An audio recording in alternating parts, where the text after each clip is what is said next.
was Albert Einstein who was quoted as saying, the definition of insanity is actually doing the same thing over and over again but expecting different results.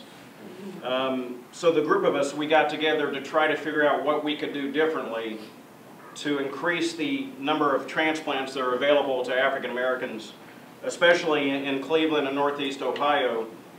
And we came up with this concept of having these focus groups so that we could actually hear from you, the community, to get feedback from your perspective to see, you know, what the problems are, what are the barriers. And we've learned quite a bit. We started doing these focus groups maybe 4 or 6 months ago. And really, you are the answer. You guys are giving us the answer in terms of how we can better approach the community to disseminate the information, the education, the knowledge out there so that we can really encourage more people to become organ and tissue donors. My name is Tellion J. Thomas. I'm going to be serving as your facilitator, and basically that means I'm going to help guide the conversation for today. Today's conversation is part of a research study, and as some of you may be aware, there's multiple elements to research. It's not always in a lab setting, but sometimes it's in this setting where researchers come out into the community, hopefully to gain new knowledge and perspective around health issues or otherwise, so that we can be better in terms of providing interventions, solutions, or programs and services to help people improve their health or the health of the neighborhoods, etc. So in the case of today, we're talking about organ and tissue donation. Hopefully it's a topic that you might be somewhat familiar with, but we really are just interested in knowing what you do know, and more importantly, what are your perceptions, beliefs, and understandings and/or experience around the issues of organ and tissue donation. As mentioned, this is a research study. It's being coordinated by the Cleveland Clinic in partnership with Life Bank of Ohio. The principal investigator's name is Dr. Charles Motlin, and we'll share some more with you about who he is. But he is a resource right here in this community that hopefully you are familiar with. And again, I'm serving as a consultant to this project, and so my job is to come out and meet wonderful people like you and just really have a conversation to learn what you know and hopefully take that information back so that we can begin to address the issue and engage the community more broadly and more effectively around things like organ and tissue donation. What are some of the myths or misconceptions, rumors or otherwise, that people may have about organ donation? They kill you. You didn't hesitate to jump right in there, huh? That's what they say. Okay. What else have we heard or maybe even thought ourselves, heard a family member might say? Well, a lot of people have a perception that if you're not an organ donor, that all your organs stay intact. And then a lot of times they don't anyway. So they feel like if they don't donate, then they'll keep them. So they don't have the knowledge of the actual process that your body goes through when they're preparing it for burial. Good point. Anyone else? Again, no right or wrong answers. Or even that if you're not in a certain financial status, you don't move as far up the list as those who are wealthier and can afford whatever the means are to secure organs. You've heard that in a couple of conversations. Do I get to pick on one of you too? You've been quiet. Any thoughts around? Just even from your perspective, what you know about organ and tissue donation, or maybe not know. What are some of the things that you might be a little concerned about or would want more information because you're not sure if it's true or not? Just the same thing she said, that they kill you faster. So tell me about, from your perspective. To tell you the truth, I don't have an idea how Latino people, Hispanic people are on the list. I may guess that they're not one on the preference list. We don't really want to think about death. We don't want to think about what happens when we're not here. We want to just think that, you know, we're going to live for however long. We're going to live to be 300 years old. So we don't, you know, the concept of death doesn't come.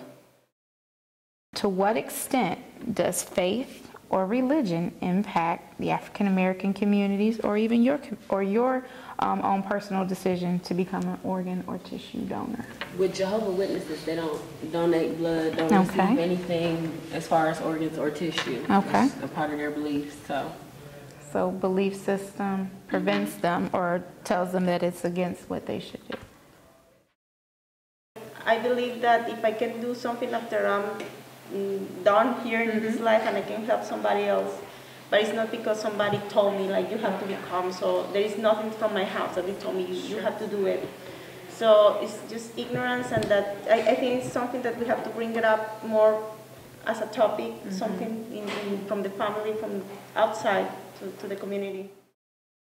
Is it important that the African American doctors or just minority doctors work in the field of organ donation? How do you think this might impact somebody's decision to become a donor or to even receive a transplant? I think they would be more open to educating. I think that they'll be able to reach maybe the African American community in certain ways that other races might not know how. Okay. Because they were brought up usually with some of the same beliefs. And, you know, their grandmother believed a certain type of way, so they know how to address you in a way that you can understand them. I think I would be more receptive to listening to someone who looks like me, give me that information. I think I would probably receive it better than looking at someone who is white. Again, there are no right or wrong answers. The conversation is as good as we make it, so we definitely encourage you to engage and share to the extent that you are comfortable doing so. So the first question I would like to throw out to the group is, do you believe that kidney disease, organ and tissue donation is something you and the African American community as a whole should be informed about? Why or why not? I don't have much information or knowledge on kidney or tissue transplants. It's an area in which I've actually been asked by Roy Allen Bumpers to participate in the case that he may need a kidney transplant. And I said yes, but that was on the strength of our relationship that we had, not really on any knowledge of tissue or organ donations. In order to prepare the audience for what may come at any point in your life, it is whether or not to lose a brother or a close relative or an organ. Which would you choose? Having an education would better prepare, I believe, not only you but your family. Great.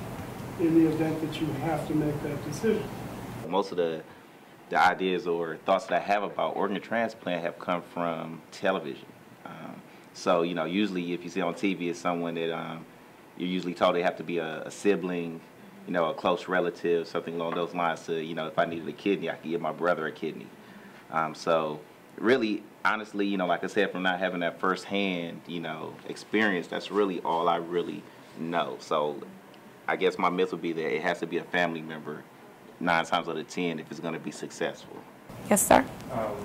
One of the common myths that people often have is that if it's on your driver's license and the police or ambulance arrive or anything like that, they'll basically immediately let you die pretty much, versus actually allowing you to be saved and speeding up the process of getting the ambulance there. So they'll delay any type of first responders coming out. African Americans develop kidney disease about 4 to 6 times more readily than Caucasian Americans. We wait 2 to 4 times as long on the waiting list to receive a transplant. We're less likely actually to have living donors who can actually give us a kidney for transplantation. It's not because our relatives, our loved ones are not willing to donate. Oftentimes because those who are willing to give us a kidney themselves are afflicted with kidney disease or diabetes or hypertension. And as you know, diabetes and hypertension are the leading causes of kidney failure. I would just beg people to understand that life is so precious. And we really don't understand how precious life is until we're faced with losing our own. Or you're faced with watching someone you love or care about wither away. And you have the ability to stop that or prevent that. even in death, if you sign up to be an organ donor in the event of your own death, just you as one person can help save 8 different lives. So it's important to realize that we are all blessed with a gift to be able to give to each other while we're still here and even in our own death. So organ transplantation, being an organ donor, is incredibly important, and I would encourage everybody to really look into being a donor.